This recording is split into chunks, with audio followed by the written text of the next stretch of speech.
In this video, we are going to discuss about rotate matrix problem. And if you guys have studied mathematics till class 12th or something, or till class 10th even, then you guys may know what is a matrix. Okay, so here we are going to consider square matrix only. That you can consider this condition, you can consider one of the limitation of this problem, that we are going to rotate square matrix with this algorithms at least, because to rotate other matrix where the m cross n, this is the number of rows, this is the number of columns, these two are not equal, then we have to follow some different algorithm where you need to have some flexible memory, or which you can call as dynamic memory allocated. So that is another problem statement. So here we are going to consider only square matrix, and we are going to rotate that. What I mean by rotating it, we are going to rotate it clockwise. Let me give you an example. 1 2 3 4 5 6 7 8 9. So let's rotate that in clockwise direction. Okay, so after rotating that in clockwise direction, we will get 7 4 1 2 3 5 6 8 9. So we have just rotated that. So how to do that, how to do this problem? So many of you who have done some basic programming have this type of thought in mind, that if we are given 1 2 3 4 5 6 7 8 9, and we have to convert it to 7 4 1 2 3 5 6 8 9, then let's consider an empty array, empty matrix. Let's take another empty matrix like this,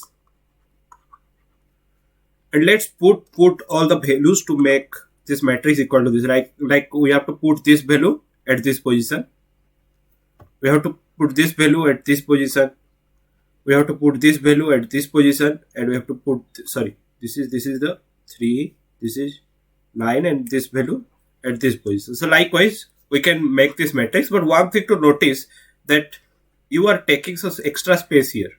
This is not the total optimized solution. Why? Because by iterating over the array, it will take you two loops. The outer loop will run n times and the inner loop will run n times. So that will give you an time complexity of order of n square. But the space complexity is also of order of n square, because this is the row length is n, the column length is n. So we are total taking order of n square space. But this can be done in order of one space, where we don't have to take any extra space. We can just do in place means we don't have to take any extra matrix or extra empty matrix. We can just rotate this array, rotate this matrix within itself. So how to do that? One of the most important thing in programming is to visualize and check for patterns. So I'm giving you a small example of how to check for patterns. Okay, and after rotating, we have added some functionalities here. After rotating, what we are getting, right? One thing to notice here, like see, this is 1, this is 3, this is 9, this is 7, and here 1 is here, 3 is here, 9 is here, 7 is here. So actually what happened, this is shifted here, this is shifted here, this is shifted here, this is shifted here. Problem solved.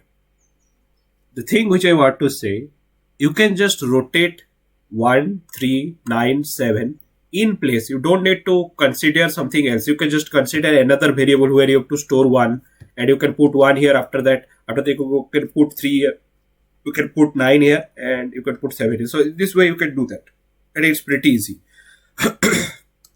Also you can check, this is 2 here, this is 6 here, this is 8 here, this is 4 here. So here we have 4 2 6 8, and the same thing happened here. The 5 remains constant. We don't have to do anything here. So this is how you rotate the matrix. Okay, so you must be thinking that, oh, it's very easy. So this is up 0 0, this is 0 2. So we have to just do what, this is, wait 1 second, this is 2 2, and this is 2 0. So what we have to do, we have to just make 0 2 equal to 0 0 and 2 2 equal to 0 2, 2 0 equal to 0 2 0 equal to 2 2,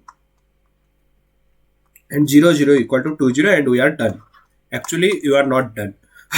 Whenever you are checking for patterns, always take, suppose you have the n, you have the minimum n as 3 or minimum as 2, then you should take n equal to 4 and check first if there are any pattern exist.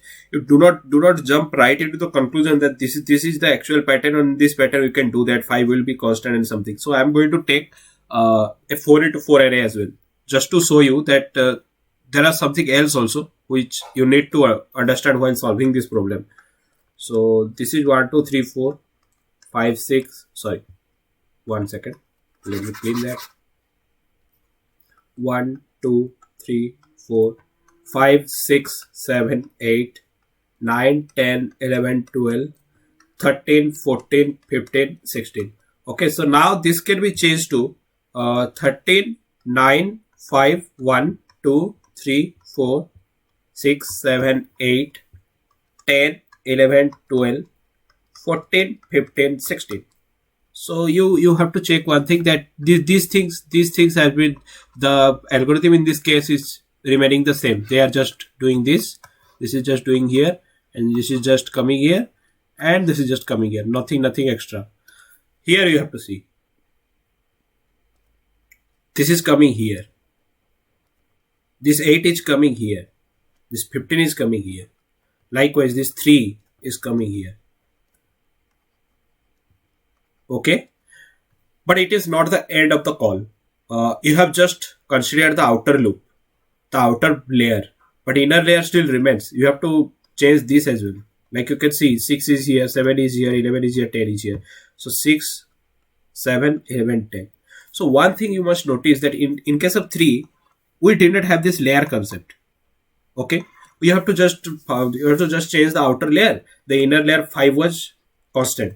But in case of 4, where we are taking n equal to 4, you see that there is something called as layer, and the inner there is also an inner loop we have to construct, or we have to consider.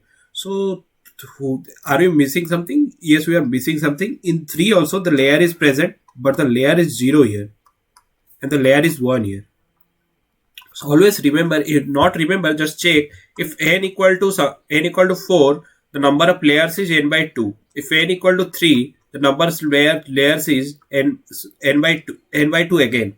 So this is n by 2, means this is 2 number of layers, and this is 1 number of layers, not 1.5, because I am taking it as an integer. Or if you are considering it in C++ or C, then it will give 1, not 1.5. And if you are considering in Python, then you have to typecast integer n by 2. You have to do.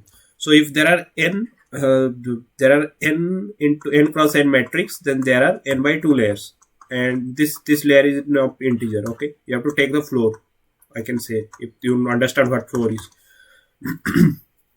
So this is how this problem can be solved. So the basic algorithm is, we have the basic algorithm, basic idea of the pseudocode. Now you guys can check the code available in this blog, in the blog of this of this problem. So you can check the code there. I'm just giving you a hint.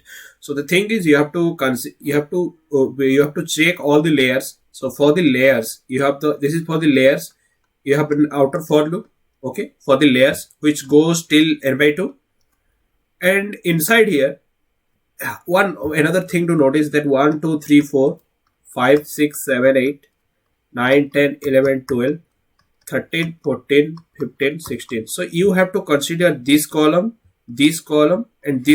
This column is not considered because this 1 is going here, so you have to consider 2 and 3. I mean, if there are 4 elements, n elements, then you have to consider n minus 1 columns to perform this algorithm. So you have to take some variables, name first and last. So the first variable, what the first variable contain?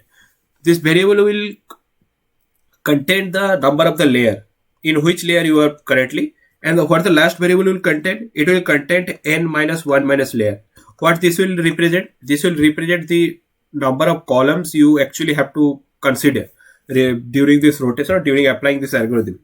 So Now, if there are three layers, then for each layer you have to apply the algorithm. So you have another for loop. Now here you can see the last is the number of layers, right? If you have three layers, then for the first one you have to apply this algorithm.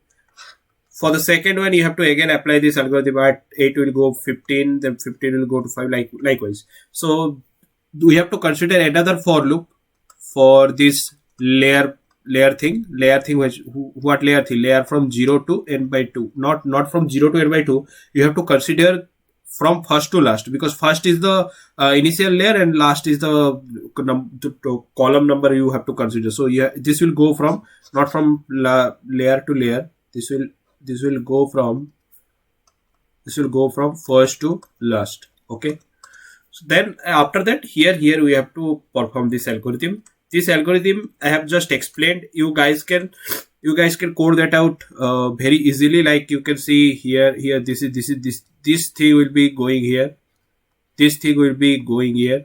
This thing will be going here. If you try to do this thing first, you have to consider one offset as well. This offset will help you to determine these elements and make their transition a little bit easy. Otherwise, you have to consider another element. You have to consider one other variable top. What is the top variable? This top variable will take this out and put that in another container. That so that you can just replace it. Or if you are replacing it without putting that in another container, then this value will be lost. So this suppose you are here we are making it 13, then we can't change 4 to 1. Why? Because we have not stored that. So for that you have to take the stop and you can perform the algorithm. For the algorithm part, check the code that is available in the blog. And if you guys have any doubt, just you can mail us in our mail ID, which is also available in the website. So I hope this thing clears your mind. So try to write some test cases. You have few tasks with this block. Try to write some test cases by yourself. Test cases are quite easy. Like you can consider some 5 into 5 array. You can consider some 18 into 18 array, and you will check.